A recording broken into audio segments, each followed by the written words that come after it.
ॐ भूर्भुवः स्वः तत्सवितुर्वरेण्यं भर्गो देवस्य धीमहि धियो यो नः प्रचोदयात् ॐ शान्ति शान्ति शान्तिः. Namaste, my dear friends. This is third video on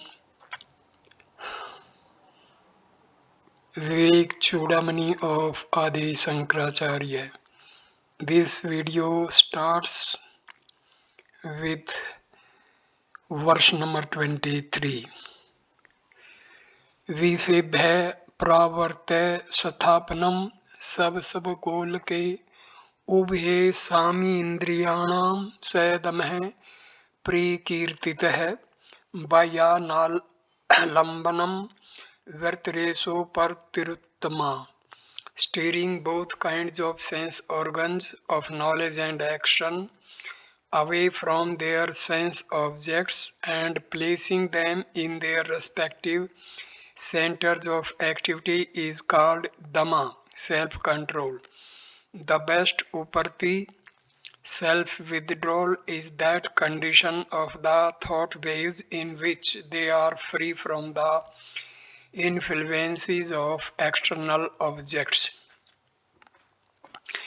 In this verse, we have the explanations of two more requirements of the mind and intellect which are essential in an aspirant. They are Dhamma and Uparti. Compared with Sama, Dhamma is a system of discipline concerned with a relatively outer field since it prescribes a control for the sense organs to withdraw our mental rays that shoot out through the sense organs for the perception of their respective sets of objects and to absorb those rays of perception within the sense organs is Dhamma or self-control. That is, Dhamma is the control of the sense organs while Sama is a condition experienced by the mind when it does not function in worldly activities but is quietly settled upon the contemplation of the supreme goal. When one has gained a degree of proficiency in Sama and Dhamma, Uparti self-withdrawal automatically takes place, wherein the seeker's mental condition is such that it no longer gets affected by any disturbances created by external objects. When we think of these requirements, it is possible that we think of them as very delicate, difficult, and distressing feats. But in fact, the more we practice them, the more easily will we understand that after all this is but a verbal explanation of the state of mind of anyone who is trying to achieve or execute any great work.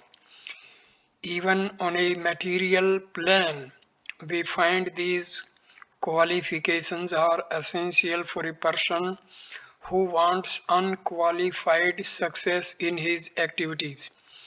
In any successful business, man to be observe a certain amount of self-control within as well as without, and also uparti at least while he is at his desk.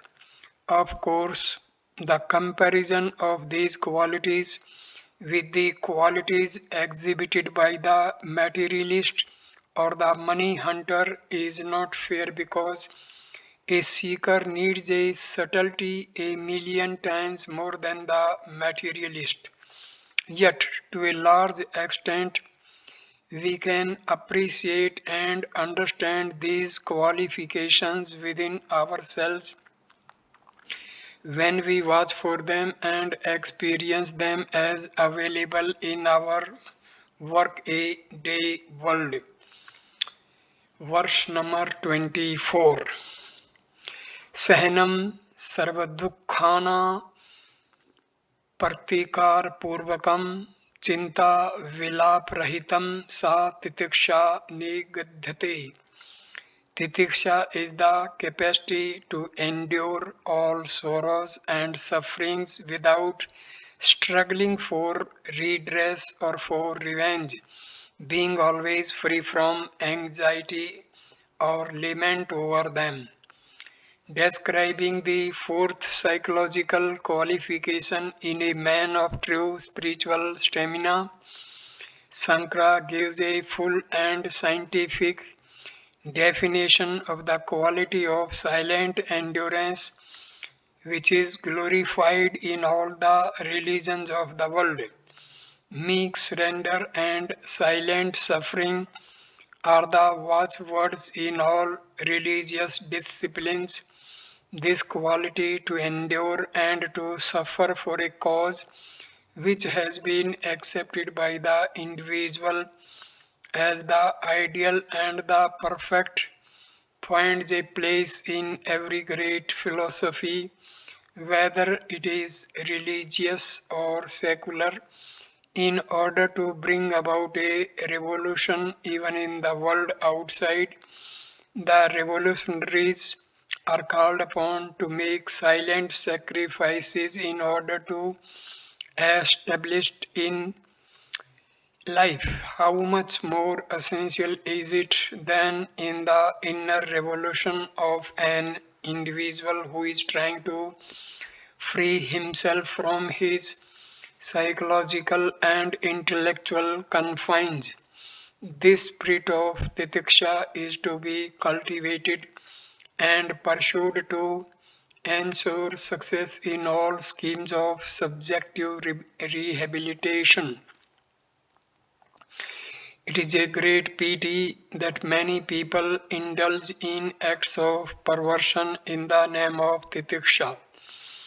I have met a number of unintelligent people who, in the name of spiritual seeking, persecute themselves physically and mentally, and as a result of their self persecution, all they gain at the end of years of suffering is a crooked, ugly, deformed mind.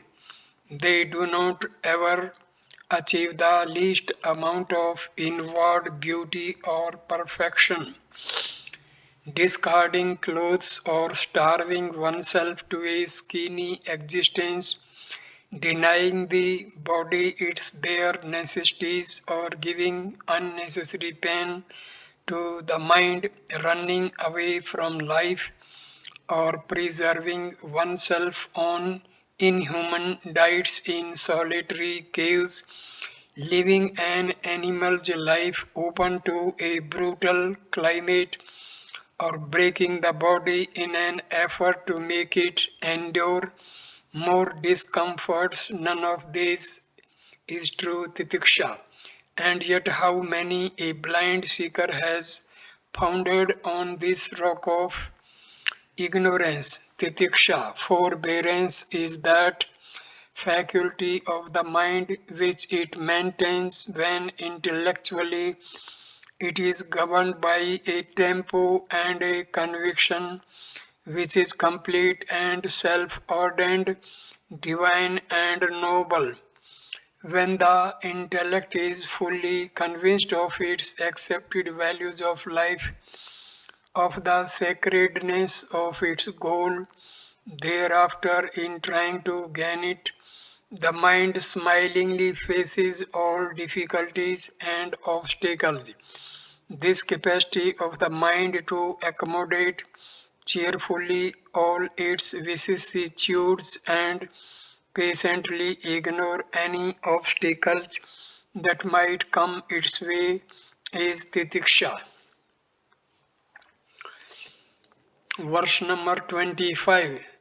शास्त्रस्य गुरुवाक्यस्य सत्यबुद्धयावधारणा सा श्रद्धा कथिता सद्भिर्या वस्तु upalabhyate, that by which one understands the exact import of the scriptures as well as the pregnant words of advice of the preceptor is called Shraddha by the wise. By this alone does reality become manifestly clear. Shraddha is the fifth of the qualifications find necessary in an aspirant. Perhaps no other spiritual term has been so badly molded by the priest class and so profitably polluted by the laity in Hinduism.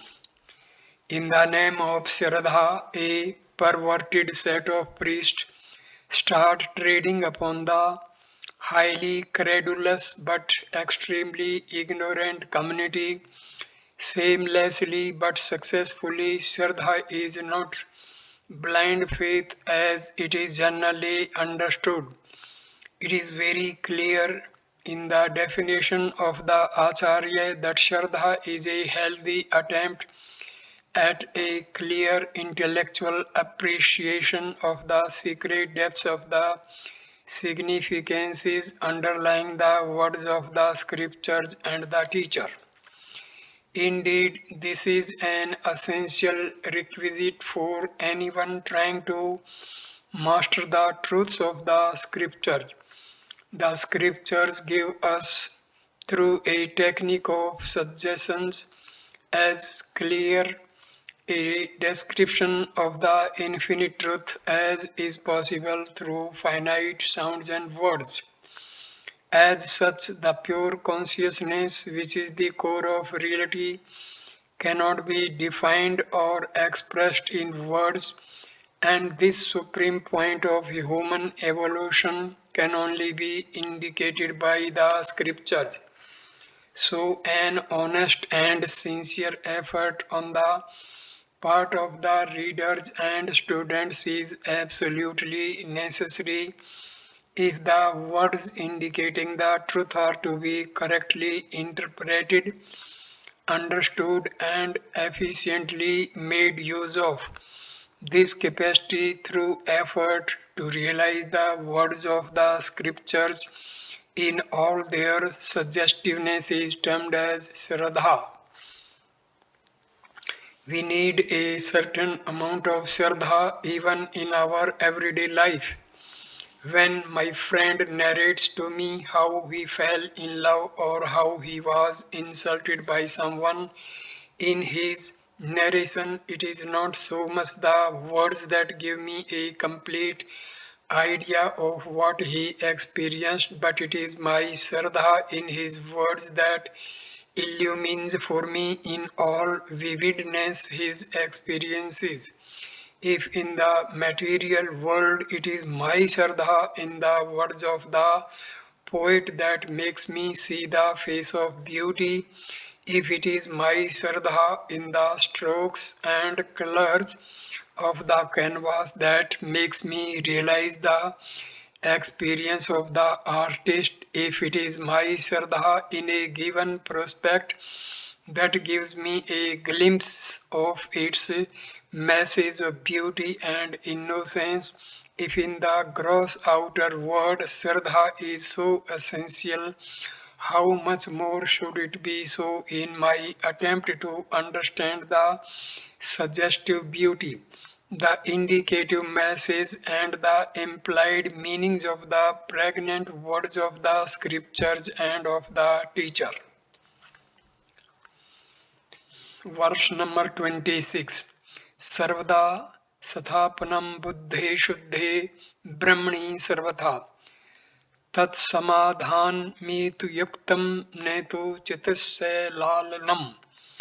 Samadhana, tranquility, is that condition when the mind is constantly engaged in the total contemplation of the supreme reality, and it is not gained through any amount of intellectual oscillations. In any country, generally, the atheists or the vehement critics of the scriptures attract the people towards an independent inquiry into the main text, and there is nothing basically wrong in this. But when we find that our men of culture supposedly living the values that have been advised behave as low, despicable creatures with crumbling values, necessarily the man of average intelligence immediately comes to the conclusion that there is something fundamentally wrong with that tradition. It is the lip Vedantins and pseudo seekers who have damaged our sacred edifice of perfection and truth more than a Ghaznavi or an Aurangzeb. It is these half-baked Vedantins and Bhaktas who have dealt mortal wounds upon the revered body of our society. As we look around, we find that society falls into two groups, the believers and the non believers. Even among the believers, there are those who, in their cowardice, dare not face life squarely and have therefore come to blindly accept some superstitious ideas of religion. They live their lives aimlessly in undefined fears and vague tremblings. Such ineffectual beings roaming about in languorous idleness are only procreating more and more non believers in a healthy society. Those who are alive to the beauties of life and the dignity of human existence, who believe in the noble things of life, such educated and healthy men do not subscribe to a faith that parades itself as self-expression and a frog-like existence in their mental and intellectual lives. Samadhana, as it is understood today, is an indifferent attitude towards both good and bad, especially towards insults and failures, threats and despairs. It is believed that Samadhana is the mental attitude of an individual who has completely hardened himself and has grown to be insensible to the lashes of failures and the arrows of insults. The Acharya's definition does not sanction such a superstitious belief. Sankara is quite emphatic when he defines samadhana as a state of poise and tranquility that the mind gains when it is trained sufficiently to revel continuously in the concept of a perfect ideal at once universal and omnipotent. Samadhana is not that state of the mind wherein cowardice the individual sits quietly, not daring to face life and its challenges, but at the same time, in the secret of his bosom, goes on lamenting against the scheme of destiny that he has to face in life. The tossings of the mind created by passive revolts against life are his only gains, and if physically and intellectually he accepts them all silently, in consummate cowardice, it is not samadhana. Samadhana is the state of mental equilibrium which comes to one when intellectually one has unshakable foundations and mentally when one soars to the highest pinnacles of greater visions. When we are when we are on the ground, our neighbors may be a nuisance to us. There may even be bitter hatred between us, say because of a land dispute. But when we have taken off in a plane, these bickerings seem to have no meaning. From those tremendous heights, My property and my neighbor's property seem to merge into one unbroken expanse of beauty. In an aerial view of the world, there are no disquieting mental agitations because in that vision of oneness, the little differences of opinion about boundary line pale into insignificance. Similarly, when a spiritual aspirant raises himself into greater ambits of spiritual vision, his mind can no longer entertain any agitation at the ordinary levels of likes and dislikes. This poise gained as a result of constant contemplation on the Supreme and the Divine is termed as Samadhana, and naturally this becomes special qualification for every seeker on the path.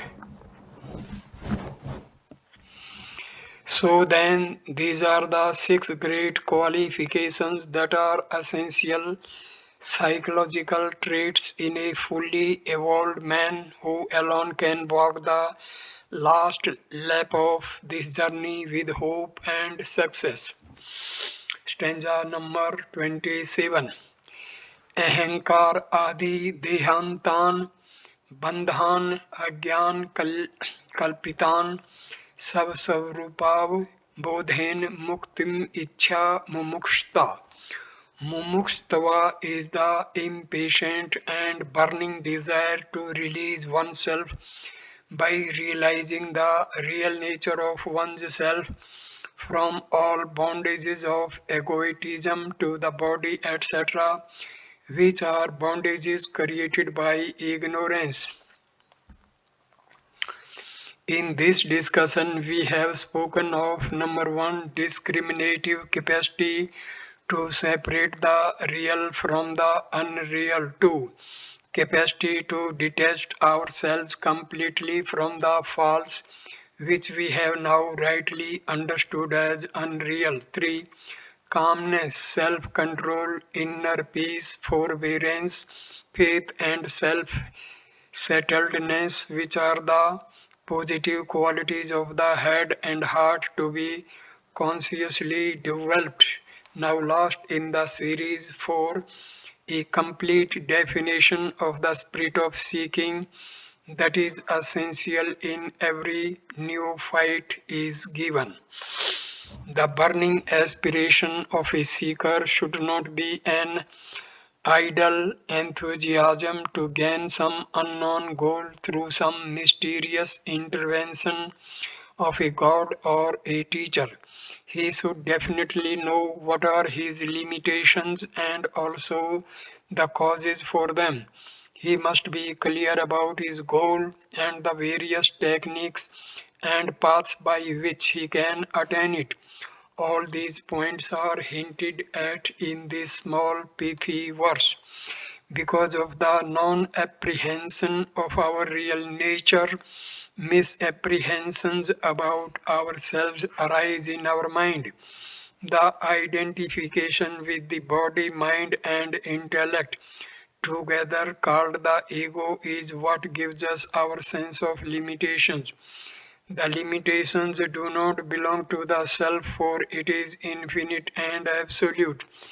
It is perfection. While forgetting our real nature, we come to look upon ourselves to be something other than what we actually are, and this misconstrued personality is the sufferer, the finite, the mortal. To, to rediscover ourselves is to end all our sorrows. This is the consummate point of evolution. A Lalaji, after a substantial meal, retires to a comfortable bed with his wife and children to take rest. There he dreams that he is destitute into a wide world where, in a jungle, famished and broken of spirit, he is looking for safety and shelter. He is pursued relentlessly by a hungry lion. The Lalaji pants and runs to save himself and consequently jumps into the Ganges, and the touch of the cold water wakes him up, only to find that he is profusely perspiring in his own little room. The dreamer in Lalaji, forgetting his own real identity in which he was in all security sleeping with his wife and children, came to identify himself with his own mental creation and thus became the destitute of his own dream. The moment he woke up, he rediscovered his real identity. He need not then run to the closet to take his gun, open the door, and walk out into the darkness, if not to kill, at least to frighten the lion. The moment he woke up, he understood that he had never been famished, and that he was never in a jungle, and that the lion was nothing but a creation of his own mind. In the ignorance of our real nature, we start identifying with our egocentric concepts such as I am the body, I am the mind, and I am the intellect. And thereafter, the conditions of the body, mind, and intellect in my stupidity become my conditions. To end this ignorance is to gain the wisdom of reality. He who has understood the logic of the true philosophical concept of the self and the Vedantic explanation of his seeming sense of finitude and limitations is the true seeker. Therefore, it is evident that a mumukshu is not a blind seeker vaguely wanting some unknown pleasure or development within himself by the practice of some pseudo spiritual activities pursued only at a given time during the day. To be a seeker only for half an hour in the morning and another half an hour in the evening is not to be a right pursuer of knowledge. To rediscover ourselves is to invite into our life the cognition of a greater intellect and a divine consciousness. In order to turn the entire being of my consciousness upon myself, I need to purify my mind and intellect and then slowly and steadily give them a turn so that they may come to contemplate upon themselves. This inner revolution cannot be accomplished as a half-hearted hobby, but it can only be the result of a lifelong dedication and a full-time endeavor. Such a true seeker who is ready to live every moment of his life in a difficult pursuit of the real is a mumukshu. Verse number 28. Mand madhyam रूपाभि वैराग्येन समाधिना प्रसादेन गुरु सेयम प्रवृद्धा सूयते फलम. Half-hearted and mediocre aspirations in a seeker may also come to bear fruit, being increased by the grace of the Guru and by means of renunciation, calmness, etc. The burning desire for redemption from one's known weaknesses and limitations can be increased and kept at its highest tempo when through slow but steady pursuits of the six qualities enumerated above, and through detachment one develops them by developing a capacity to discriminate between the real and the unreal. When one has gained an easy control over oneself in renouncing that which is unreal, when one has psychologically cultivated by steady and conscious effort the qualities of self-control, tranquility of mind, inward peace, endurance, faith, and mental poise, then one's aspirations gain an edge and an irresistible effectiveness. These four great qualities have among themselves such a relationship that having developed one, the other to come to flourish in the personality. So, even if one has only half hearted or mediocre aspirations, one need not despair. If one assiduously cultivates any one of these qualities, one will definitely feel a greater longing for the highest. The Guru Grace trick has been a very lucrative profession in our country in recent years. The credulous public demanding cheap methods for the highest gains becomes an easy prey for the self-appointed gurus. Without any investment, if a young man wants immense and quick gains, there can be no better way than to become one of these unscrupulous gurus. The trade has fallen to such depths that now there are gurus available who can, through the nation's postal service, send to their distant disciples packets of grace and glory of curative strength, failure proof talismans, childbearing seeds, or even packets of God's own vermilion glory. All these, all these, mind you, at a reasonable rate, quoted X go down. Sankara's statement here does not, of course, advocate such a free trade in ignominy. A true teacher of inner vision and perfect life cannot, by any logic, come to dispense a greater share of his grace on people of his choice, nor can he withhold his grace from some others. In fact, the distribution of grace is not controlled by the Guru but depends upon the capacity of the recipient. The perfected man, living absorbed in the self, equally disseminates joyous perfection, cheer, and bliss to all at all times. It depends upon the equipments that approach him to take a greater or a lesser share of it. The ocean does not put a ban upon the quantity of water that you can carry from it. The limitations are the limitations of your own pot. The sun does not ration its light from house to house or from room to room, but it is the walls that deny the entry of sunlight into a room. The river flows, everything depends upon the canals that you can cut to take its water to your land.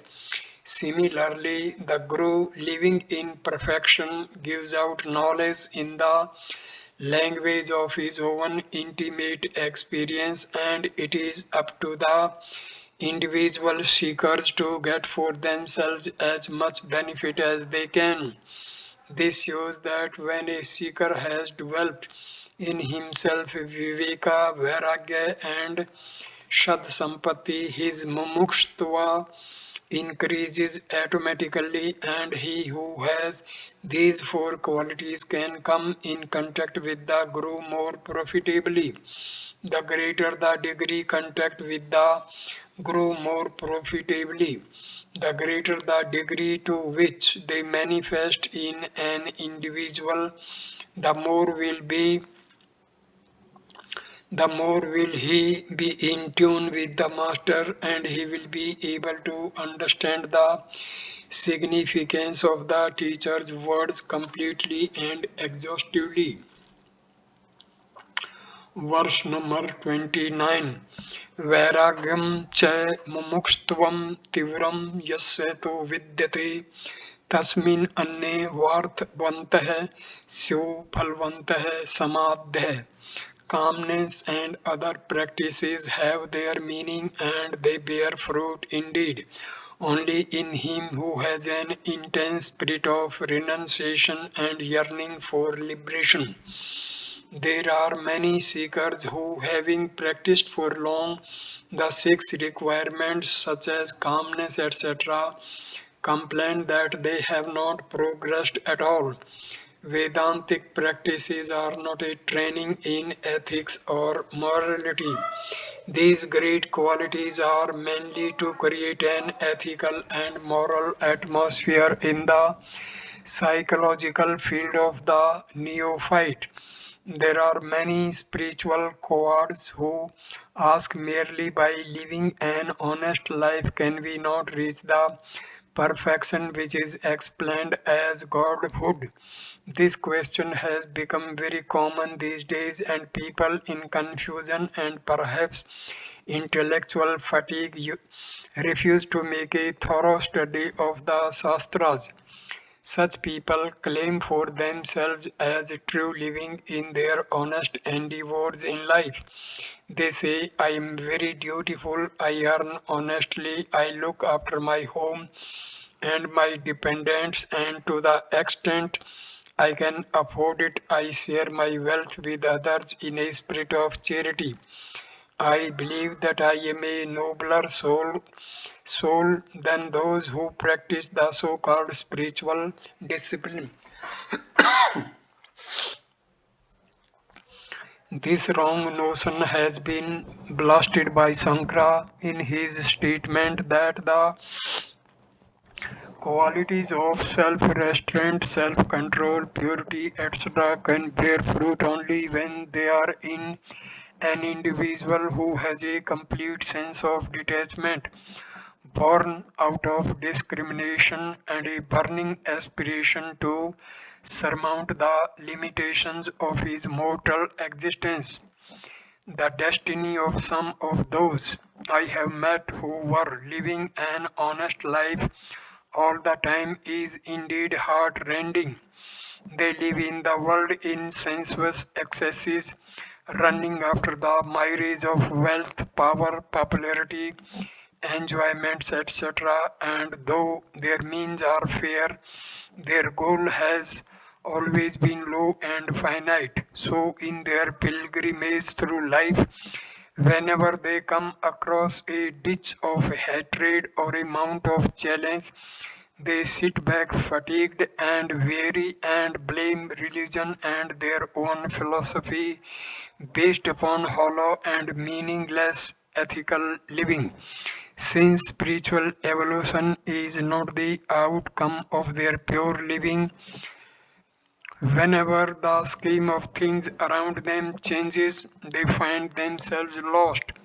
Without spiritual stamina, no one can stand up to the threats and onslaughts of circumstances in life. It is therefore that sama, etc., cannot bear fruit unless they grow in a heart watered by detachment and plowed by an intense wish for liberation. Verse number 30. Ethio एतयोर्मन्दता यत्र विरक्त मुमुक्षयो मरो सलिलवत्रस्य samdam nimatrata. Sama, etc. become as ineffectual as the mirage in the desert in him who has a weak detachment and yearning for freedom. The idea expressed in the previous verse is now reinforced with another statement. Sankara says that Sama, etc. cannot even effervesce in a effervesce in a bosom where detachment is weak and the yearning for liberation brittle, spasmodic, and eccentric. Seekers who are now facing a blind alley in their progress may very well look back upon their own wasteful days and re-equip themselves for a surer and faster flight to success. A correct understanding about themselves will certainly give them the secret key to the halls of success. In those who have neither the spirit of detachment from the unreal nor a consistent aspiration to evolve, true calmness, etc., cannot flourish. The Acharya says that in such people, self control, self restraint, joy, and happiness are all mere delusions. They are only a similitude of reality. They do not thrive well and flower forth to bear fruits. This we can observe even among many of our present day Mahatmas who, by their dress and profession, declare their detachment and mokshtva, and yet in their life they seem to enjoy no calmness, etc., to experience no joy, to practice no self control. In such individuals, where true vairagya and mumukštva are absent, sama, etc., can never bear fruit or grow or even germinate. Stanza number 31. Bhakti firm and deep. Moksha karan samrgayam bhaktirev griyasi savsvarupanusandhanam bhaktirabhadiyate. Among the instruments and conditions necessary for liberation, bhakti alone is supreme. A constant attempt to live up to one's own real nature is called single pointed devotion. Assuming that the seeker has a large share of intelligent detachment, a, cons- a conspicuous amount of anxiety to liberate himself from his inborn weaknesses, and also a fully developed moral and ethical life, the question comes to one's mind: what practice should one adopt in order to integrate oneself into a proportionately beautiful divine existence?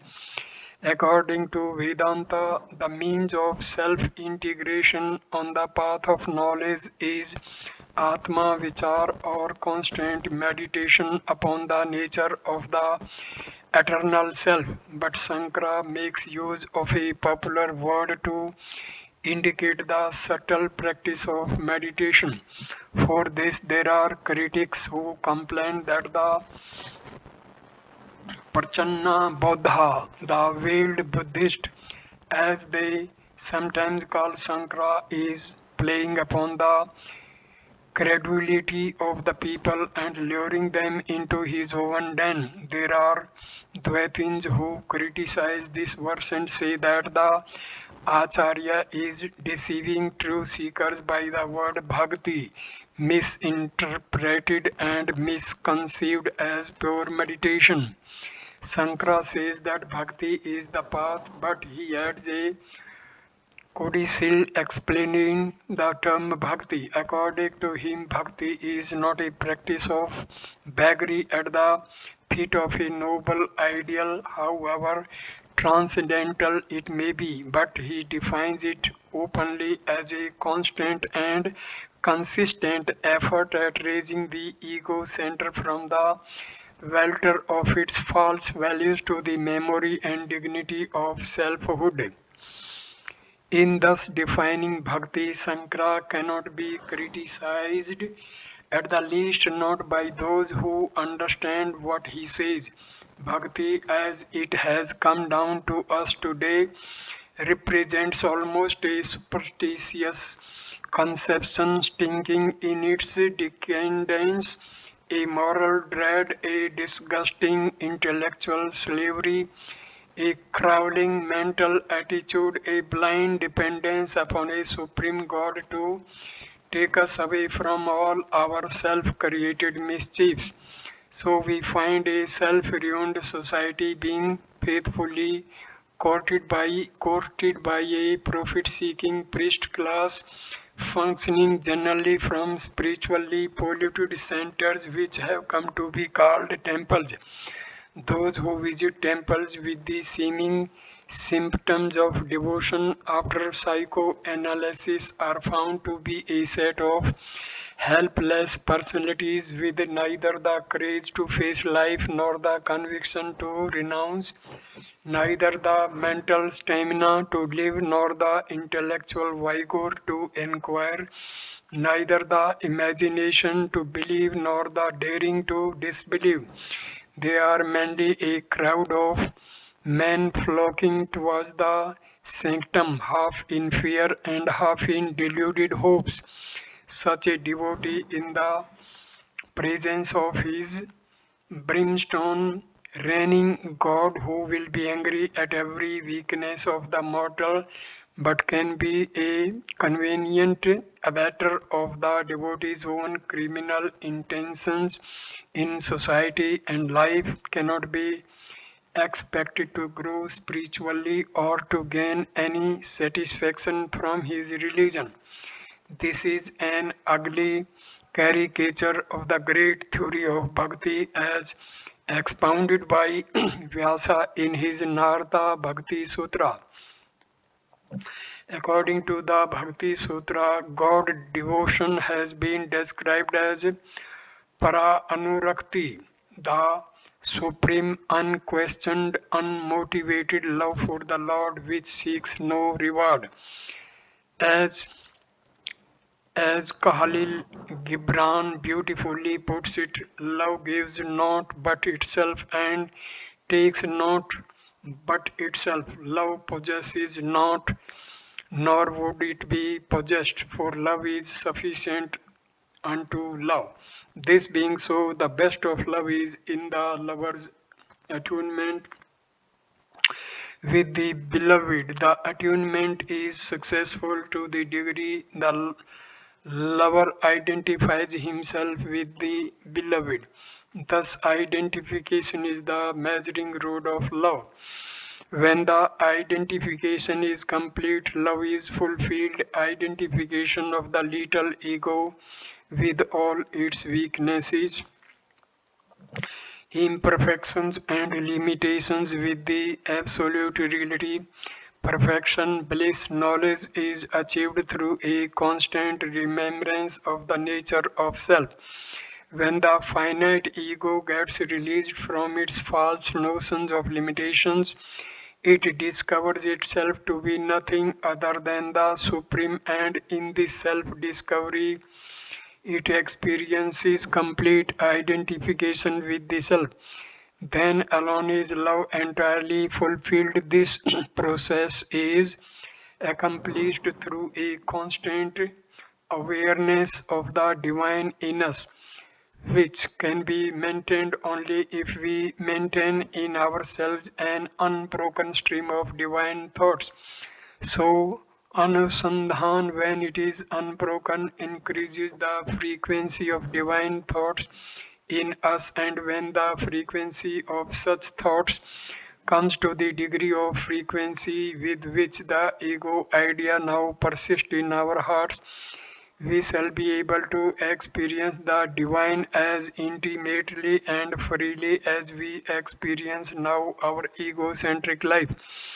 Therefore, when we reread the verse with a correct understanding of the practical implication of Atma Vichar and the suggestions of Bhakti Marga, we find that Sankara is only too right when he says that for those who want to walk the path of knowledge and reach the ultimate, the most efficient technique is Bhakti, restated in its correct meaning.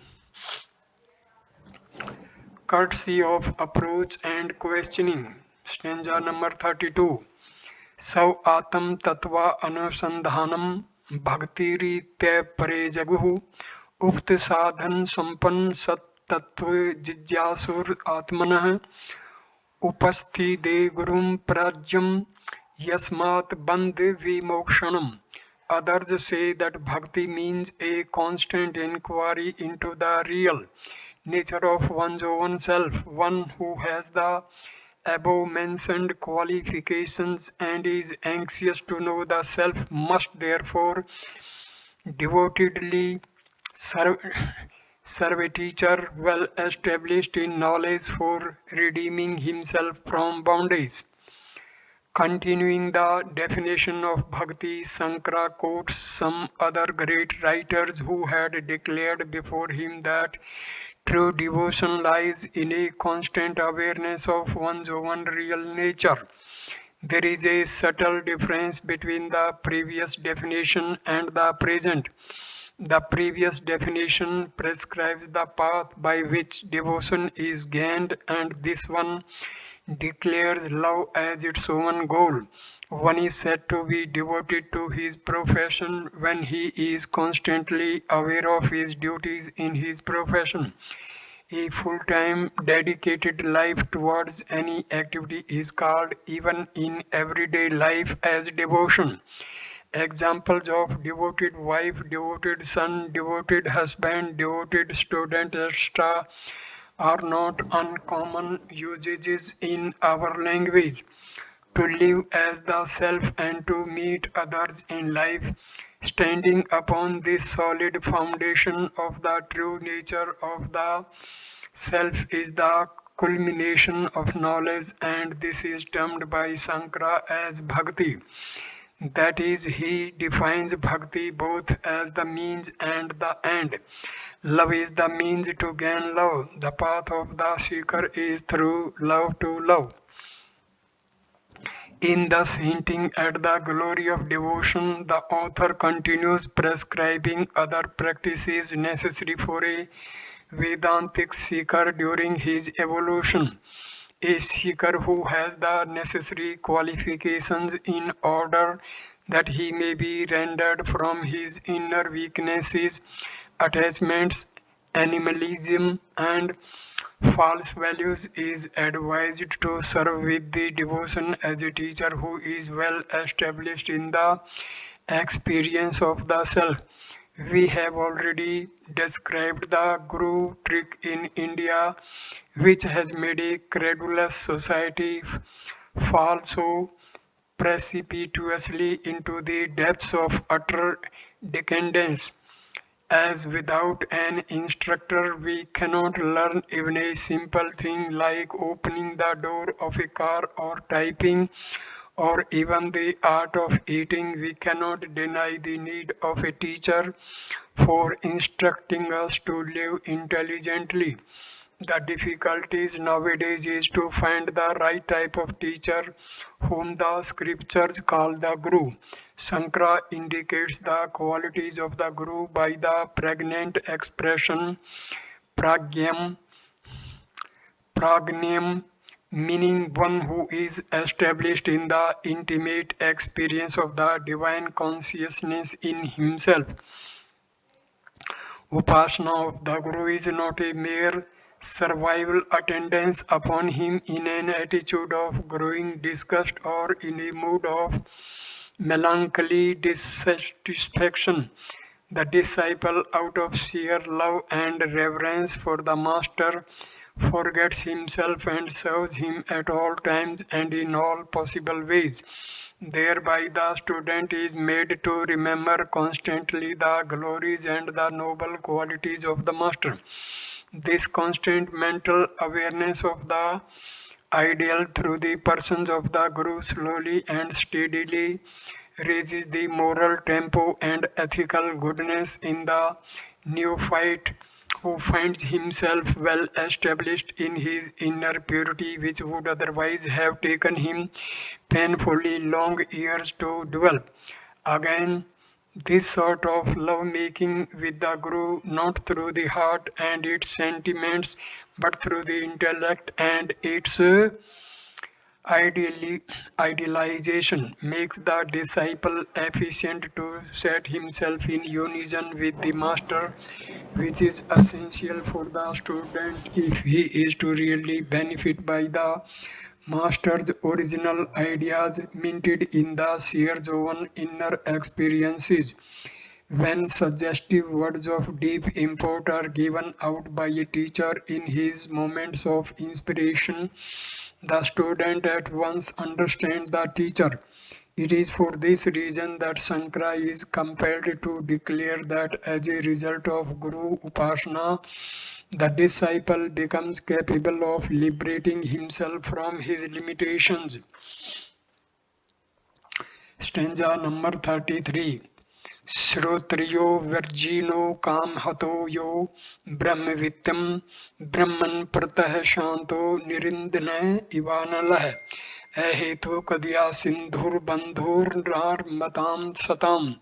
He who is well versed in the scriptures, sinless, unafflicted by desires, a full knower of the Supreme, who has retired into the Supreme, who is as calm as the fire that has burnt up its fuel, who is a boundless ocean of mercy that needs no cause for its expression, and who is an intimate friend of those who have surrendered unto him. Sankara exhausts his list of adjectives in enumerating the qualities of the true Guru to supplement his declaration that the master should be well established in the supreme consciousness. He adds here certain qualities which, on a closer observation, reveal that every man of realization and wisdom cannot aspire to and become an efficient teacher of spirituality, to guide and instruct a deluded soul and help him to unwind himself and unravel the naughty traits in him. One must have something more than a perfect experience. The teacher must no doubt have full realization, but he must also have a complete grasp of the great scriptures. Without the study of the scriptures, even the self realized master will not have the language or the technique of expression to convey his profound knowledge to his disciples. Apart from spiritual knowledge and erudition, the Guru must also have great self control and the immense riches of a well developed heart. He must have an irresistible flow of mercy which demands no special cause for its manifestation, especially when it descends upon those who have surrendered themselves to him, having reached his feet as spiritual refugees. It is well known that in all constitutions laws are prescribed both for the governors and the governed. Since this is a text laying down the rules for spiritual progress, Sankara is as vehement in prescribing specifications for a true and honest teacher as he is in describing the prerequisites for a spiritual aspirant. So I conclude this video at this stage. Next video will start with stanza number 34. Thank you for watching this video. Namaskar, my dear friends. Thank you.